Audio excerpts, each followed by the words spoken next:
ए बबुआ स्वागत बा आप सबके आज के क्लास में। और आज के क्लास में हमन के देखल जाई क्लास 12 के मैथ। कवना क्लास के? क्लास 12 के मैथ देखल जाई और उनमें देखल जाई त्रिविमीय ज्यामिति। और इमे एगो ऐसन टॉपिक उठावल जाई जौना टॉपिक से आपके बोर्ड के एग्जाम में पूरा 8 को नंबर खाली एगो टॉपिक से मिल जाए। ठीक है, तो वो टॉपिक को हम लोग देखेंगे। ठीक है, चलो भोजपुरी हटा देते हैं, हिंदी वाला टॉपिक लेके आते हैं। तो उस टॉपिक को हम लोग देखेंगे। वो टॉपिक है आपका दो रेखाओं के मध्य का कोण।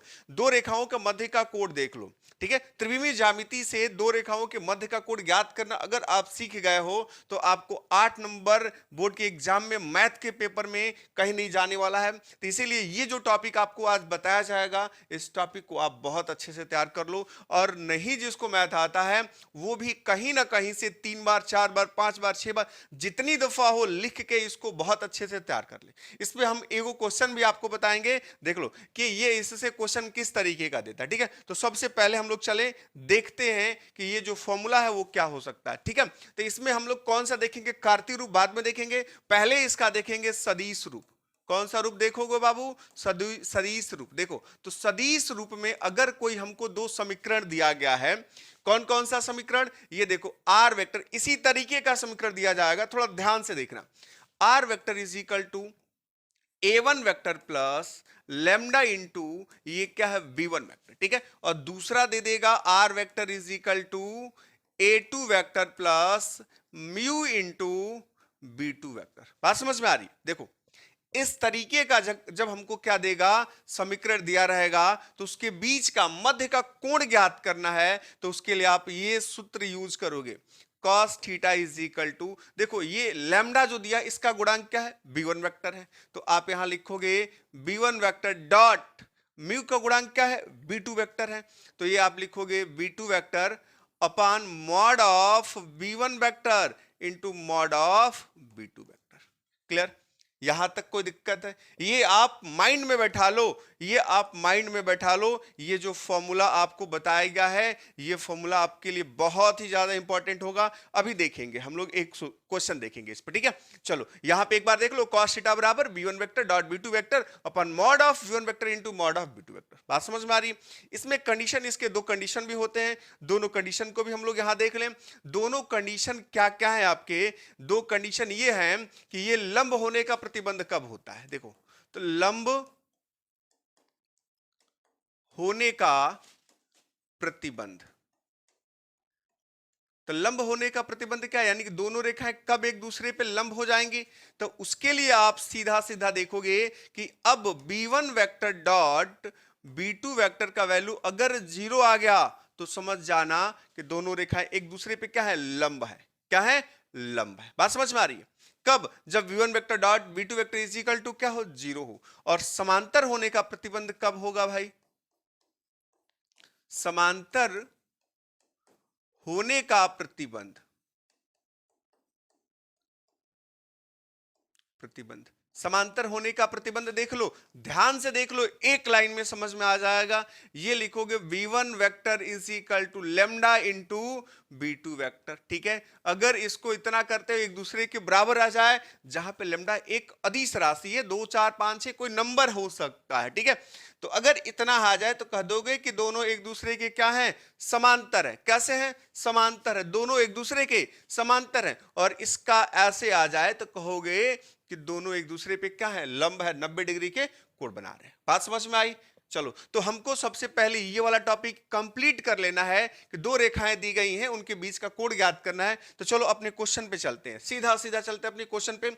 अब देखो दिमाग बैठा लो, दिमाग में बैठा लो। हमने आपको बताया था कि r vector is equal to a1 vector plus lambda into b1 vector होता है। दूसरा आपका जो होता है r vector is equal to, ये होता है a2 vector plus mu into b2 vector होता है। तो एगो आपको यहां पे सदिश दिया हुआ है और एगो यहां दिया हुआ है। अब दोनों से कंपेयर करके किसका मान ज्ञात करोगे? b1 और b2 का। तो लेमडा का गुणांक यहां पे b1 वेक्टर है। तो देखो b1 vector is equal to, यहां पे लेमडा का गुणांक कितना है? i cap plus 2j cap plus 2k cap. तो b1 वेक्टर का मान दे दिया i cap plus 2j cap plus 2k cap. Clear? बात समझ में आ रही है? देखो इसको ध्यान से देखो, 8 नंबर, पूरा 8 नंबर देख ही जाएगा आपको, ठीक है। अब चलो, अब ये दे दिया तो हम यहां लिखेंगे b2 वेक्टर। b2 वेक्टर क्या भाई आपका देख रहे हो, म्यू का गुणांक है, तो इधर म्यू वाला देखो कोने में लिखा गया है, ये 3i cap plus 2j cap plus 6k cap, तो क्या लिखोगे, ये लिखोगे 3i cap plus 2j cap plus 6k cap, सीधा सीधा हो गया, ठीक है। चलो यहां पे सूत्र लिख देते हैं, cos थीटा बराबर हमको क्या चाहिए, b1 vector dot b2 vector upon mod of b1 vector into mod of b2 vector, ठीक है। तो इस सूत्र में हमको क्या चाहिए, पहले कि हम अलग अलग करके b1 vector dot b2 vector ज्ञात कर लें, मॉड ऑफ b1 ज्ञात कर लें, मॉड ऑफ b2 ज्ञात कर लें, और यहां पे लाके पुट कर दें, ठीक है। चलो तो यहां पे हम सीधा सीधा पहले ज्ञात कर लेते हैं, आप नीचे लिख लेना, यहां पे हम सबसे पहले ज्ञात कर लेंगे यहां पे b1 vector dot b2 vector. ध्यान से देखो, तो b1 vector dot b2 vector क्या होगा, ये b1 वेक्टर का मान देखो यहां दिया हुआ है, ये i cap plus 2j cap plus 2k cap, बात समझ में आई, डॉट ये b2 वेक्टर का मान है 3i cap plus 2j cap plus 6k cap. ध्यान से देखना, ये अगर आप ज्ञात कर लेते हो तो इसमें तो काम आएगा ही, लेकिन कभी भी आपका सदिश बीजगणित में भी ये यूज होता है। ये देखोगे 2 नंबर में क्वेश्चन पूछ लिया जाता है, कई बार 5 नंबर में भी पूछ लिया जाता है कि दो सदिशों के बीच का कोण ज्ञात कीजिए, या कहता है कि ये दो सदिश ऐसे ही दिए होंगे b1 और b2, तो सदिश बीजगणित में भी आप ज्ञात कर सकते हो, ठीक है। तो डॉट प्रोडक्ट के लिए आपको क्या बताया गया है, आई का गुणांक आई के गुणांक के साथ गुणा किया जाता है, और जो बीच में चिन्ह होता है उसके अनुरूप आगे बढ़ते हैं। ध्यान से देखो, इसमें आई का गुणांक क्या हो 1, इसमें आई का गुणांक क्या है 3, तो 3 इकन्ने क्या होगा 3, तो यहाँ पे 3 लिखोगे, और आई डॉट आई का वैल्यू होता है 1, इसीलिए आई का गुणांक आई के गुणांक के साथ किया जाता है, ठीक है। ये आपको बताया गया है, ठीक है। यहाँ पे ध्यान से देखो, सिर्फ आई का गुणांक लिए, इसमें आई का गुणांक लिए, गुणा करके लिखे 3 इकन्ने 3, इसमें जे का या प्लस है, यहां भी प्लस है तो प्लस प्लस प्लस से रहेगा, तो ये 2 और जे का गुणांक 2, तो 2 दूना 4, ठीक है। ये भी प्लस, ये भी प्लस है, तो क्या लिखोगे प्लस, ये 2 है ये 6 है, तो 6 दूना 12। अब देखोगे क्या मिलेगा, 12 और 4 16, और 16 3 19, बात समझ में आई। तो देखो b1 vector dot b2 vector का मान हमको मिल गया 19, क्लियर, बात समझ में आ रही है। चलो अब मॉड ऑफ ज्ञात करना है, तो यही थोड़ा सा ऊपर इसको कर लेते हैं, चलो आप जिसको स्क्रीनशॉट लेना है ले ले, बाकी आगे बढ़ते हैं, ठीक है। चलो देख लो, ठीक है, क्लियर, कंप्लीट। चलो हम आगे बढ़ते हैं,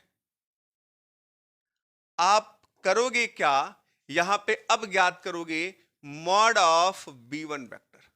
चलो मॉड ऑफ b1 वेक्टर का मतलब क्या हुआ, अंडर रूट, अब b1 का वैल्यू देख लो, b1 का वैल्यू यहां दिया गया है, थोड़ा नीचे कर लेते हैं, ठीक है। अब देखो b1 का मान यहां दिया हुआ है, कर है b1 vector i cap plus 2j cap plus 2k cap, तो यहां पे क्या होता है, हम इसका गुणांक लेते हैं, i का गुणांक क्या है 1, तो 1 का होल स्क्वायर प्लस j का गुणांक यानी 2 का होल स्क्वायर प्लस किसका k का गुणांक भी 2, तो 2 का होल स्क्वायर। तो ये आप क्या लिखोगे, mod of b1 vector is equal to under root 1 plus 4 plus 4, तो 4 प्लस 4 8 प्लस 1 9, तो ये अंडर रूट क्या दे देगा 9, तो ये आपको दे देगा mod of v1 vector is equal to 3। चलो मॉड ऑफ v1 वेक्टर का मान जब ज्ञात कर लिए हो, तो अब ज्ञात कर लो क्या, mod of v2 vector, same same ज्ञात करोगे। अब b2 वेक्टर ये है, तो b2 वेक्टर जब ये है, तो यहां पे देखो i का गुणांक 3 है, तो आप लिखोगे 3 का होल स्क्वायर प्लस j का गुणांक 2 है, तो 2 का होल स्क्वायर, और प्लस क्या 6 का होल स्क्वायर, तो क्या मिलेगा बता दो, यहां से लिखेंगे, ये 9 होगा, ये 4 होगा, प्लस ये 36 हो जाएगा। ये क्या मिला भाई 40 और 9, ये 49 मिला, और बाहर निकालोगे तो क्या होगा 7 मिल गया। यहां तक बात समझ में आ रही है। चलो ये सबका मान मिल गया है, अब हमको सिर्फ कोण ज्ञात करना है, ठीक है। तो कोण ज्ञात करने के लिए क्या करोगे, चलो ये फॉर्मूला जो दिया गया उस पे रख देंगे। चलो यहां देख लेते हैं सूत्र जो हमारा दिया हुआ है उस पे रख लेते हैं। ये सूत्र यहां पे लिखे थे, एक बार और नोट कर दे रहे हैं, ये cos थीटा बराबर क्या होगा, b1 vector plus b1 vector into b2 vector, b1 vector into b1 vector dot v2 vector का मान कितना आया है, ये आपको मिला है, ठीक है। ये 19 है, ठीक है, 19 है, इसको रख देते हैं, ठीक है। तो आप b1 vector plus b2 vector का मान यहां रख दो, क्लियर। और बटे में क्या लिखोगे, mod of b1 vector 3 into mod of v2 vector 7। बात समझ में आ रही है। अब आपको ये दे देगा cos थीटा बराबर ये 19 अपान 7 इंटू 3 21, ठीक है। लेकिन हमको उसके बीच का कोण ज्ञात करना है, कोण ज्ञात करना है तो थीटा को आप यहीं छोड़ दोगे और cos को इधर भेजोगे तो ये दे देगा cos इनवर्स 19 अपान 21, क्लियर। तो देखो ये 8 नंबर में ये 2014 में पूछा गया था और उसके बाद भी आप देखोगे तो इसी तरीके के क्वेश्चन बहुत सारे पूछे गए हैं। तो आप ये जो फॉर्मेट बताया गया इसको पूरा का पूरा कंप्लीट कर लो, 8 नंबर आपका कहीं नहीं जाने वाला है। बात समझ में आया। और डॉट प्रोडक्ट जब आ जाएगा तो 2 नंबर उसका और जोड़ लो, यानी आपको 10 नंबर ये दे देगा, ठीक है। तो आप देखो अगर इसी तरीके का क्वेश्चन आपको चाहिए बोर्ड के एग्जाम तक तो आप मेरे चैनल को सब्सक्राइब कर लो और अपने मित्रों को भी बताओ ताकि उनको भी इसका फायदा मिल सके, ठीक है। तो चलो हम फिर दूसरी क्लास में मिलते हैं और दूसरी क्लास में एक ऐसा फिर टॉपिक लेके मिलेंगे जो बोर्ड के एग्जाम में बहुत अच्छा नंबर देता है, ठीक है। चलिए तब तक के लिए धन्यवाद।